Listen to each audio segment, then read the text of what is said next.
자, 두 번째 주제는요. 민주당 행정수도로 또 불장난. 이낙연이가 요즘 여러 가지로 꿀리고 있지 않습니까? 이재명이한테. 그러니까 불안초조하니까 뭐라고 했냐. 이 행정수도 이 문제에 있어서 관습법에 대해서는 이론의 여지가 있다. 이래서 이제 또 군부를 뗐어요. 그 다음에 꺼져가는 불길을 다시 피워 올린 건 누구냐? 김태년이에요. 이 김태년이라는 작자가 뭐라고 했냐면은 청와대도 국회도 행정수도로 그 세종시로 옮겨서 행정수도를 완성하자. 수도 서울이 아니라 수도 세종을 만들자. 이렇게 얘기한 거예요. 그러니까 당장 충청도의 민심이 막 꿈틀거리고 있다고 합니다. 자, 이거는 충청도 사람 뭐 탓할 수는 없겠죠. 지금 서울에 집 사기가 어려워요. 그러니까 서울에 집을 이제는 한정판이다. 이제 서울에는 더 이상 집을 살 수가 없다. 그래서 서울에 집을 사는 건 이제 끝났다. 뭐 이런 우리가 얘기하면 이제 왜 솔드 아웃, 품절 뭐 이렇게 된 거 아니겠습니까? 서울 집이. 그런데 그거를 노리고서 이 김태년이가 이 부동산이 막 부글부글 끓으니까 청와대도 국회도 다 세종시로 보내가지고 행정수도를 완성하자. 이렇게 말하자면 불씨를 16년 만에 이렇게 피워 올렸어요. 그러니까 이낙연이가 자기가 요즘 이제 쫓기니까 관습법에서 행정수도는 서울이라고 한 건 문제가 있다. 이러면서 군부를 뗐어요. 근데 이낙연이는 제가 이렇게 볼 때는 곧 이재명한테 잡아먹힐 것 같습니다. 왜? 뭐라고 하냐면은 지금 친문들의 눈치를 너무 많이 봐요. 그러면서 이 박원순 사건에 대해서 딱 문재인이가 뭐 패미 대통령 이렇게 하면서 입을 꽉 다물고 있어서 CNN에서도 문재인 진짜 웃겨? 뭐 이렇게 얘기하지 않았습니까? 근데 이낙연이가 뭐라고 하느냐. 이런 것도 한번 우리 아부사에 남을 것 같아요. 대통령께서 아무런 말씀이 없으신 것도 일종의 반응이라고 본다. 침묵도 일종의 반응이라고 본다. 끝내주지 않습니까, 여러분? 아니, 박원순 사건에 대해서 입 꽉 다물고 있는 게 반응이라는 거예요. 그러면서 아주 목소리 쫙 내리깔고 이렇게 얘기하는 거예요. 나 그래서 정말 이거는 정의용 전 안보실장이 노영민이 부부하고 정수기하고 문재인이하고 북경에 가서 푸대접을 받으면서 넷이서 오골오골 어디서 콩물 들이키고 있는데 그걸 갖고 정의용이가 문재인 대통령은 14억의 중국인들하고 아침을 들고 계시다. 이렇게 말한 거 못지않은 아부입니다. 근데 자, 여러분께 말씀을 드릴게요. 서울은 관습법상 이 관습법이라는 거는 우리가 얘기하고 있는 실정법이라든가 여러 가지 법을 위에 있는 모든 사람의 마음속에 있는 우리의 상식처럼 된 법이다. 이렇게 아주 쉽게 말씀드릴 수가 있어요.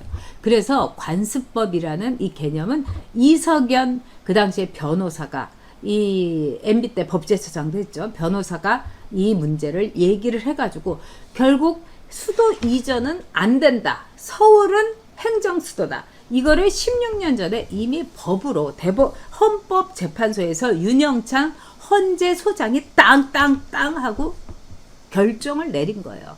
그런데 이 부동산 문제가 불거지니까 이 사악한 것들이 이제 충청도를 막 들쑤시기 시작하는 겁니다.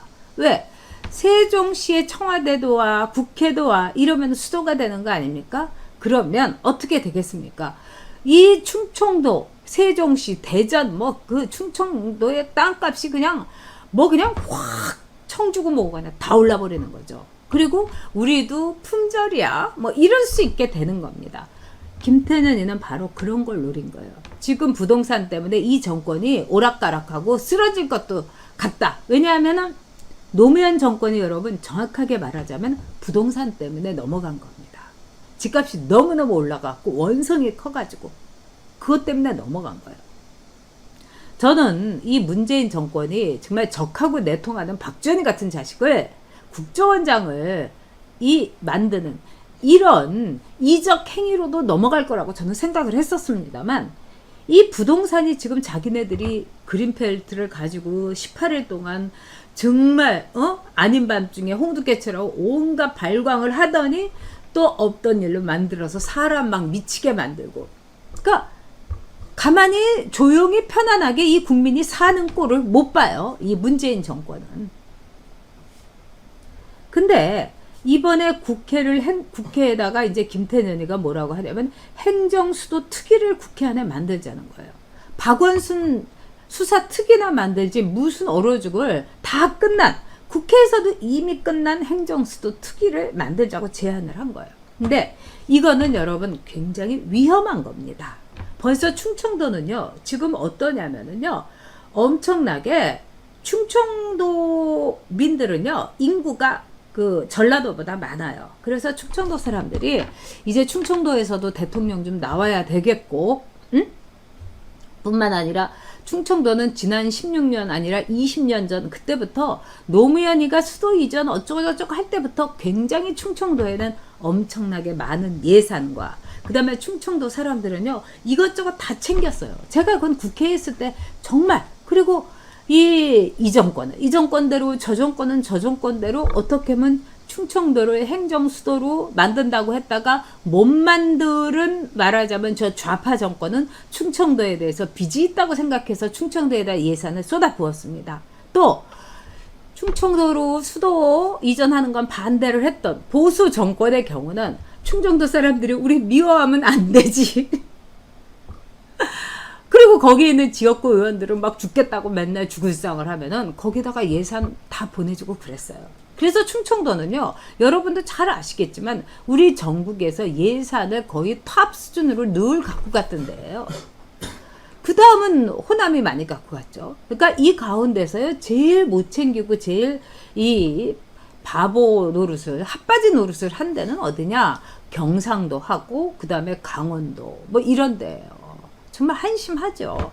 자, 그런데 이번만큼은 제가 볼 때는 정말 이 충청도 분들이 나라 생각을 좀 하셔야 된다고 생각합니다. 내 집 땅값 오르고 내 집이 서울처럼 뭐 비싸게 되고 이것도 좋지만 우리 자식들의 세대를 좀 생각할 필요가 있을 것 같아요. 나뿐만 아니라 우리 자식의 세대를 위해서 과연 청와대하고 국회하고 이 통일을 해야 될 이 시점에서 더 내려올 필요가 있냐. 밀고 올라가도 우리가 시원찮은 마당에, 또 뿐만 아니라 그 국력의 소비, 그 다음에 국민 민심의 그 낭비, 그 다음에 국론의 분열, 이거는 지옥으로 우리가 들어가는 겁니다. 그래서 이 방송을 들으시는 충청도 분들께서도 이 문제에 대해서 이 정도면 됐다. 우리 충청도 이 정도면 됐다. 이렇게 생각하셔도 된다고 봅니다. 그리고 예를 들면은 충청도를 위해서 진짜 획기적으로 좋은 아이디어를 가졌던 사람은 저는 뭐 온갖 도를 마저도 얘기할 수 있습니다. 이명박 대통령이었어요. 그 당시에 이명박 대통령이 자신이 정말 국가의 지도자로서 양심을 걸고 수도 서울을 말하자면 없애고 행정수도 세종으로 이렇게 옮긴다는 거는 이 국력의 낭비다. 그래서 행정수도 대신에 행정수도 수정안이라는 걸 만들었어요. 그래서 이 수정안은 뭐냐? 한마디로 이겁니다. 기업을 많이 보내갖고 일자리 막 창출해서 부자로 만들어주겠다 이거예요. 근데 그 당시에 이명박 대통령은 이게 안 될 거라고 생각을 했어요. 국회는 물론 다수였습니다. 근데 그 여당의 다수를 차지한 건 친박들이었어요. 친박들이 그 이명박 대통령의 행정수도 수정안에 대해서 다 반대했어요. 박근혜 그 당시에 그 의원이 한 번도 국회 발언대에 서지 않았어요. 이 소신 발언 하느라고. 근데 그때 서가지고 딱 그 사람들 레이저 눈빛 쏘면서 친박들 수정안 반대하라고. 그리고 약속 지켜야 된다고. 그래서 이제 수정안이 없어진 겁니다. 근데 자, 지나간 일을 제가 얘기하는 거는 뭐냐? 국회의원은요, 나라를 위해서 일을 해야 되는 겁니다. 그리고 우리는 시민이라고 뭐 깨시민 이러고 좌파 애들을 얘기하지만 저는 국민이라는 용어를 좋아합니다. 시민을 넘어서 국민, 대한민국의 이름으로, 이런 거 전체주의 아니에요, 여러분. 절대로 우리 아이들의 미래를 생각하는 것은 바로 국민의 자세이기 때문입니다. 자, 근데 그 문재인 정권에서 이제 위기에 몰리니까 노무현이 위기에 몰렸을 때 행정수도 이전을 던진 것처럼 이제 폭탄을 투척을 하는 겁니다. 여기에 대해서 여러분께서도 정말 냉정하게 충청도 친구분들 있으면 얘기도 해 주시고 이러셨으면 좋겠어요.